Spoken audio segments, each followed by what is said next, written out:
우물가의 예수님이라는 제목으로 함께 은혜를 나누어 보고자 합니다. 요한복음 4장에 보면 예수님께서 이 예루살렘 이 유대 땅에서 이 사마리아를 지나서 갈릴리로 지나가시는 그 길에 이 수가성이라고 하는 곳에 지나가시게 됩니다. 지리적으로 보면 이 예루살렘은 조금 중부 남쪽에 있고 갈릴리라고 하는 이 북부 지방으로 올라가고 계신 것이죠. 오늘 함께 나눴던 우리 선교 보고에 보면 이 영주 땅에서 서울로 올라가는 겁니다. 그런데 예수님께서 이 수가성이라고 하는 곳에 있는 한 우물가에 앉으셔서 한 여인을 만나는 장면을 오늘 요한복음 4장은 우리에게 보여주는데 16절과 18절 말씀에 이렇게 말씀합니다. 이르시되 내 남편을 불러오라. 여자가 대답하여 이르되 나는 남편이 없나이다. 예수께서 이르시되 내가 남편이 없다 하는 말이 옳도다. 너에게 남편 5이 있었고 지금 있는 자도 내 남편이 아니니 내 말이 참되도다. 아멘. 어떤 여인을 한 사람 만났는데 이 여인은 어떠한 사람인가 하면 남편이 여러 명 있었고 또 남편 같은 존재들, 또 지금도 한 남자가 집에 있는데 남편인 듯 남편 아닌 남편 같은 사람하고 살아가고 있다라고 하는 겁니다. 그런데 이 여인이 이 남자랑 누군가 살고 있는데 자신의 남편이라고 말하지 않는다라고 하는 것이죠. 그리고 예수님께서도 그렇게 말합니다. 네 말이 맞다. 이전에 있던 사람들도 그 5명의 사람들도 네 남편이 아니고 지금 있는 그 사람도 네 남편이 아니다라고 말씀하십니다. 정확하게 어떠한 이유, 어떠한 상황, 어떠한 환경 때문이었는지 알 수 없지만 이 여자가 이러한 기구한 삶을 살아왔다라고 하는 것이죠. 적어도 그가 굉장히 어려운 삶을 살았고 힘든 삶을 지금도 이어가고 있다라는 것을 우리는 말씀을 통해서 알 수 있습니다. 또 그 여인이 이 요한복음 4장에 등장하는 이 여인이 얼마나 어려운 삶을 살아가고 있는가, 그가 얼마나 힘든 형편 가운데 있는가 우리가 알 수 있는 한 가지는 그녀가 사람들이 다니지 않는 가장 뜨거운 한낮에 혼자 물을 기르러 왔다라는 것을 통해서 우리는 이 여인의 삶이 어떠한가를 돌아볼 수 있는 것입니다. 평소와 같이 이 여인이 한낮에 사람들이 없을 때 그 땡볕 가운데 우물가에 물을 기르러 왔다가 거기에 계신 예수님을 만나게 된 것입니다.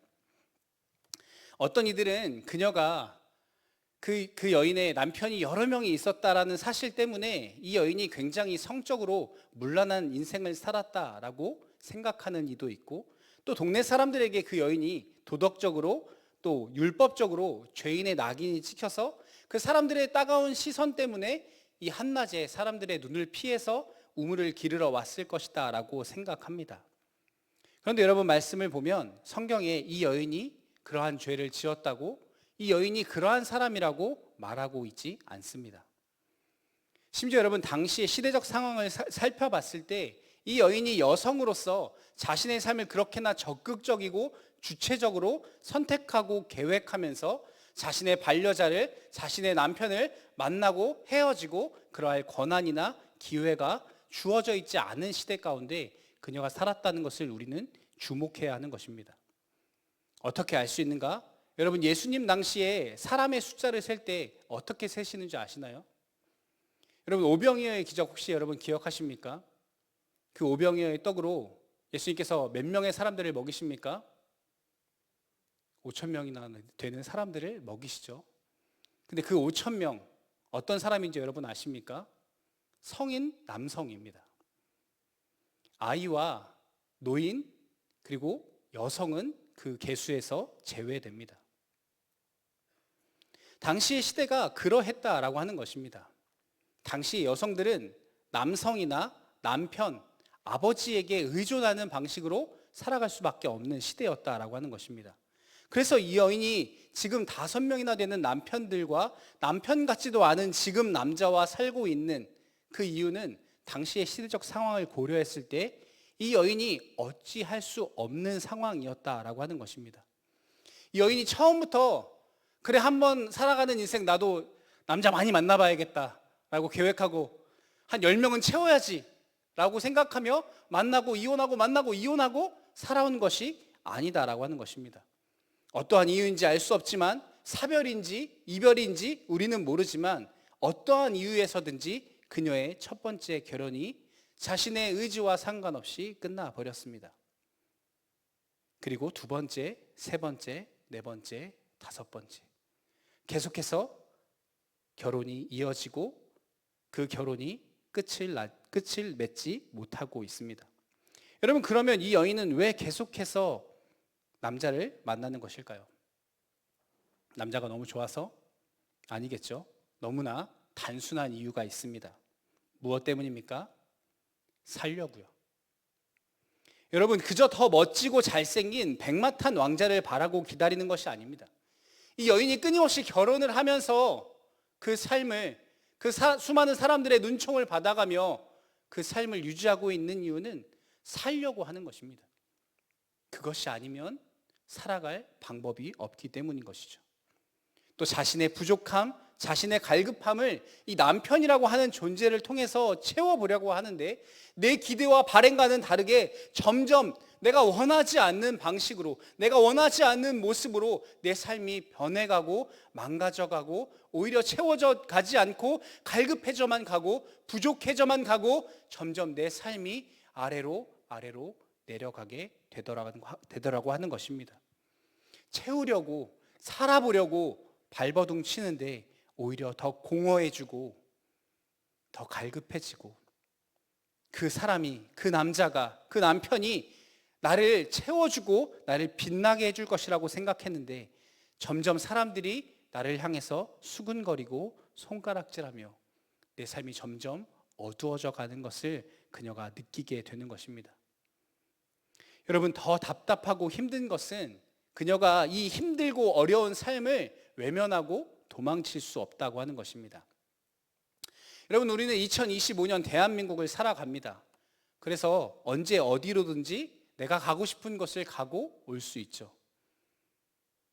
몇몇 분들이 가까운 일본에 놀러 가신다라는 소문을 제가 들어서 익히 알고 있는데, 환율을 따지면서 비행기를 쉽게 핸드폰으로 예약하고 어디든지 우리는 갈 수 있습니다. 그런데 여러분, 당시의 시대를 살펴보면 마땅한 이동수단조차 제대로 없고, 심지어 이 여인이 마음대로 그렇게 마을을 떠나서, 자신이 살던 곳을 떠나서 어떠한 곳을 가본 적이나 있을까요? 어디로 가야 하는지, 어떻게 가야 하는지도 잘 알지 못했을 겁니다. 지금 우리야 핸드폰 하나만 있으면 내비게이션 켜고 원하는 곳을 찾아갈 수 있습니다. 시간이 많이 걸리더라도 정확하고 아주 빠른 길로 갈 수 있다라고 하는 것이죠. 그런데 가본 적도 없고 길도 잘 모르고 내 눈에 보이는 저 지평선 너머에 무엇이 있는지, 어떠한 존재가 있는지도 알지 못하는 연약한 여인이 어떻게 도망쳐 갈 생각을 할 수나 있겠냐라고 하는 것이죠. 그저 주어진 곳에서 자신의 삶을 유지하고 살아남기 위해서 그녀가 할 수 있는 어쩌면 유일한 생존 방식은 남편을 만나서 의지하고 살아가는 것 외에 없었을 수 있다라고 하는 것입니다. 그래서 여러분, 어쩔 수 없이 살기 위해 남들처럼, 남들과 똑같이 그저 남편에게 의지해서 살아보려고 했을 뿐입니다. 그런데 그 선택이 쌓여서 오늘에 이르게 된 것이죠. 여러분, 이제는 그 여인이 낙심하고 실망하고 좌절해서 그 누구도 이 내 인생의 문제를 해결해 줄 수 없고 내 갈급함과 공허함을 채워줄 수 없구나라는 스스로 인정하고 자포자기하는 지경에 놓였습니다. 그래서 살고 있는 그 남자에 대해 남편이라고조차 말하지 않습니다. 여러분, 혹시 2011년도 무한도전에 유재석과 이적이 부른 말하는 대로라는 노래 여러분 기억하시나요? 그 노래의 가사에 보면 이렇게 이야기합니다. 나 20살 적에 하루를 견디고 불안한 잠자리에 누울 때면 내일 뭐하지 걱정을 했지. 두 눈을 감아도 통 잠은 안 오고 가슴은 아프도록 답답할 때 난 왜 안 되지 되뇌었지. 여러분, 마치 이 노래의 가사처럼 왜 나는 안 될까? 내 인생은 왜 이 모양일까? 왜 나에게만 이렇게 이 삶이라고 하는 것이, 인생이라고 하는 것이 가혹할까? 라고 하는 막연한 답답함과 두려움이 그녀를 집어삼켰을 것입니다. 정말 누구보다 최선을 다해서 살았는데, 아니 남들처럼 그냥 평범하게 좀 살아가고 싶은데 어느 순간부터 내 삶이 점점 꼬이기 시작해서 헤어나올 수 없는 늪처럼 변해버린 그 현실을 버티며 살아가다 보니 이제는 더 이상 버텨낼 힘이 없는 지경에 이르렀다라고 하는 것입니다. 내 삶이 너무나 어두워서, 내 삶의 그림자가 너무나 깊게 드리워져서 아무도 오지 않는 그 밝은 땡볕 아래 내 삶의 공허함과 목마름을 채우기 위해 그녀가 우물가에 나와 있다라고 하는 것입니다. 사랑하는 청년 여러분, 혹시 지금 우리도 이러한 삶을 살아가고 있지 않습니까?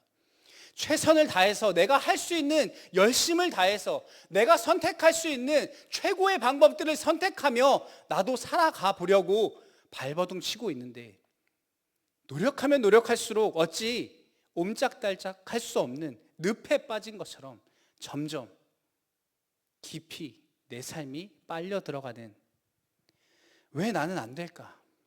왜 나는 이 모양일까? 라는 절망감이 우리 마음 가운데 찾아오고 있지는 않습니까? 여러분, 심지어 신앙생활도 마찬가지입니다.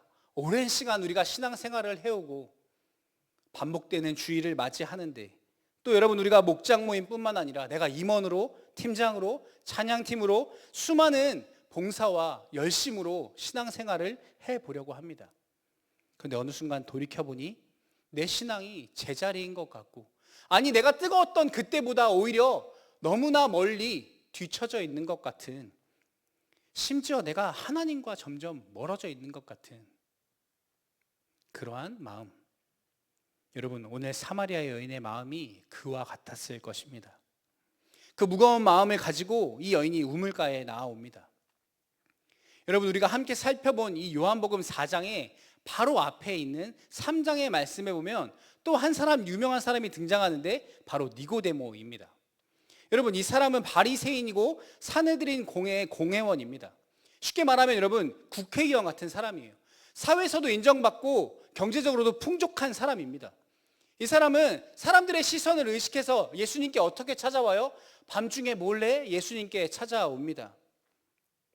여러분, 자신의 갈급함을 채우기 위해 무언가 스스로 결정하고 남들의 시선을 피해서 움직일 수 있는 결단력이 있습니다. 그런데 여러분, 이 사마리아 여인은 그러한 자유와 그러한 여력이 전혀 없습니다. 누군가 찾아와 주지 않으면, 누군가 직접적으로 공급해 주지 않으면 도저히 이 쳇바퀴 돌아가는 인생의 삶의 굴레에서 벗어날 수 없는 사람이었다라고 하는 것입니다. 여러분, 그렇기 때문에 예수님께서 어떻게 하십니까? 이 여인을 찾아오셨다라고 하는 것입니다. 여러분, 지난주에 우리가 삭개오에 대한 말씀 여러분 기억하십니까?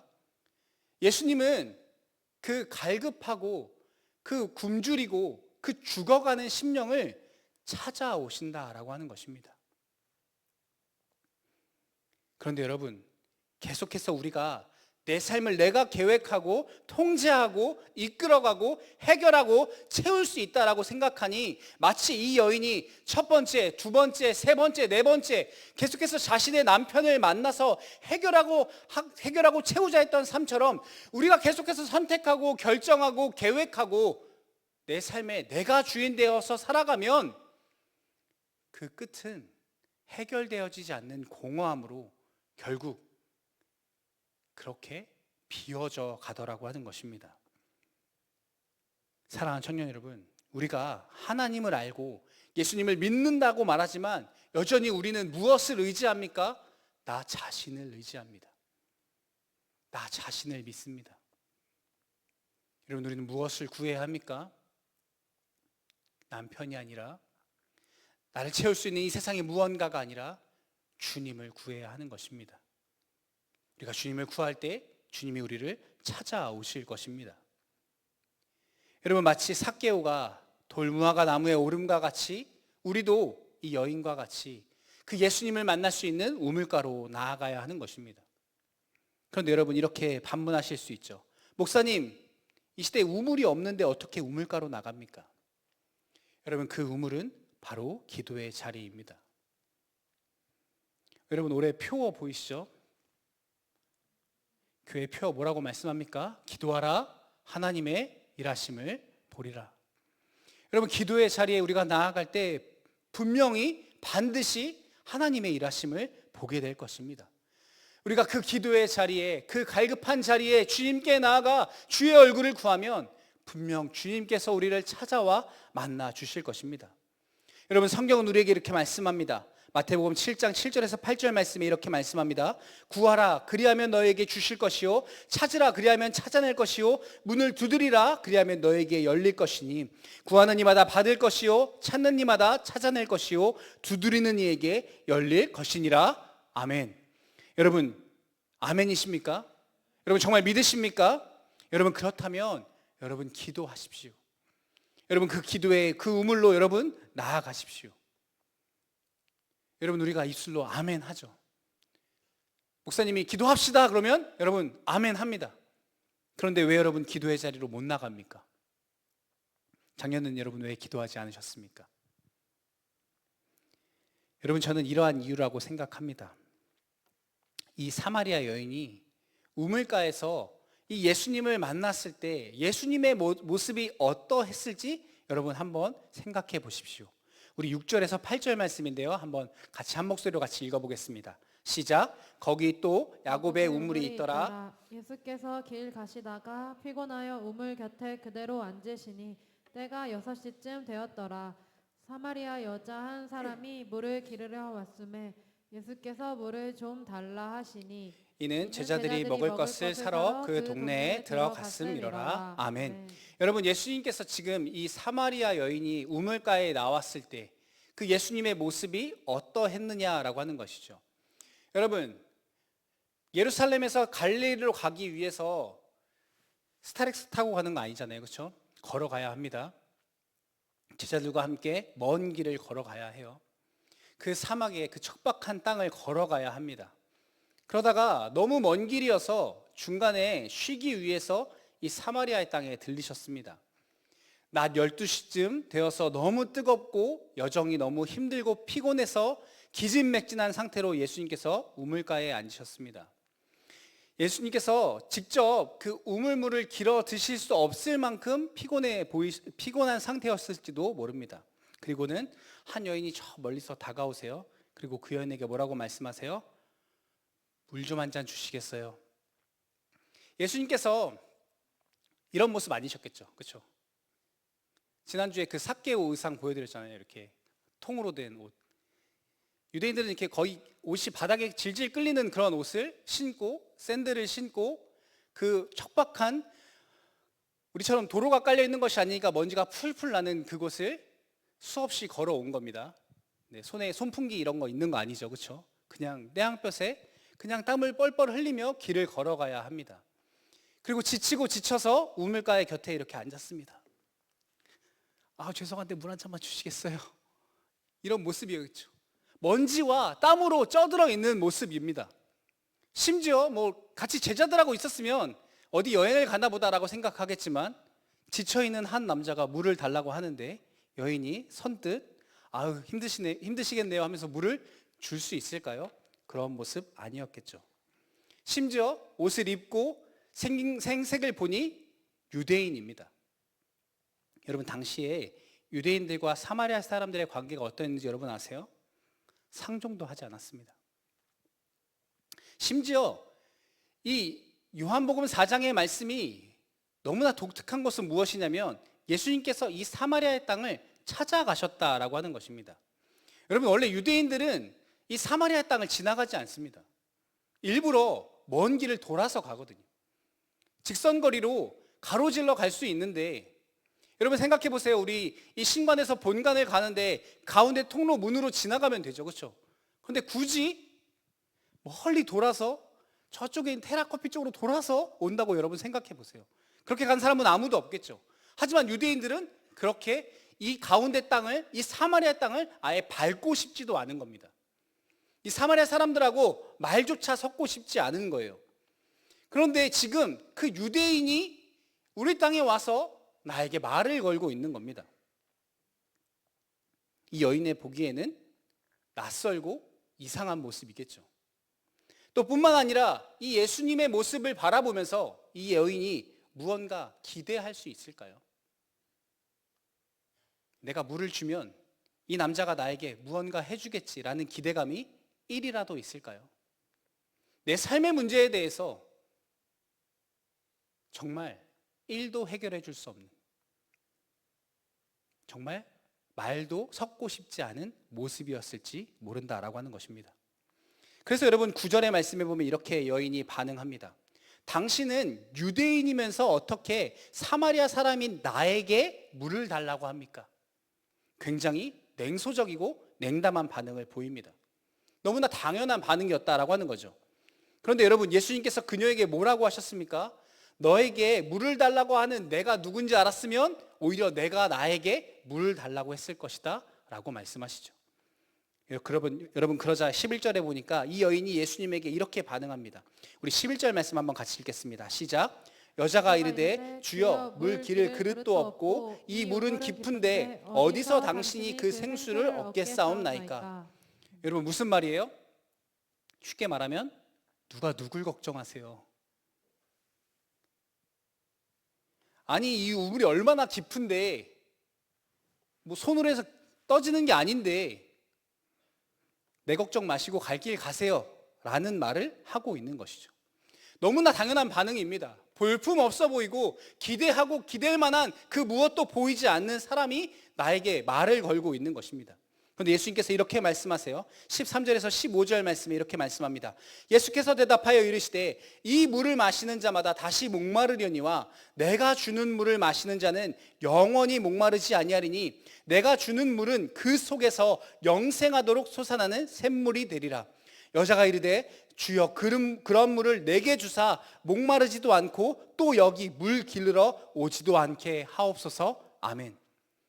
사랑하는 청년 여러분, 지금 여인에게 필요한 건 오늘 지금 마시려고 하는 이 물 한 동이가 아닙니다. 하지만 예수님께서 보시기에 그녀에게 진짜 필요한 것, 그녀는 그저 오늘 살기 위해 물 한 동이를 기르러 왔는데 예수님께서 보시기에는 그것이 중요한 것이 아니다라고 하는 것입니다.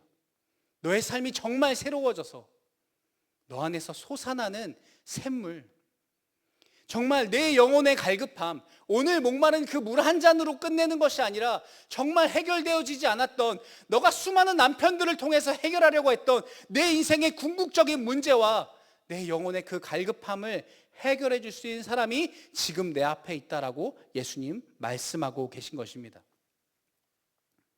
사랑하는 청년 여러분, 우리가 다시 예수님께 나아가서 다시 그 기도의 자리에서 주님께 부르짖어야 하는 이유가 바로 여기에 있습니다. 우리는 끊임없이 이 사마리아 여인과 같이 우리의 인생에 잠시 있어야 할, 내가 정말 필요하다라고 착각하고 있는 그 물 한 동이를 채우기 위해 우리는 아둥바둥 살아갑니다. 그러나 주님께서는 우리가 정말 필요하고 우리의 영혼에 무엇보다 중요하고 우리가 꼭 있어야 하는, 우리의 영혼에서 우리가 목마르지 아니하도록 영원토록 샘솟게 되어지는 그 생명의 근원 되시는 그분을 만나야 한다라고 주님은 우리에게 말씀하시고 또 기다리고 계신 것입니다. 그런데 여러분, 우리는 기도하지 않습니다. 우리는 기도의 자리에 나아가지 않아요. 왜요? 이 여인이 처음 그 예수님을 만났던 그 모습처럼 우리는 기대감을 갖지 못하기 때문입니다. 아니, 기도한다고 해결되겠어? 내가 기도 안 해본 것도 아니고.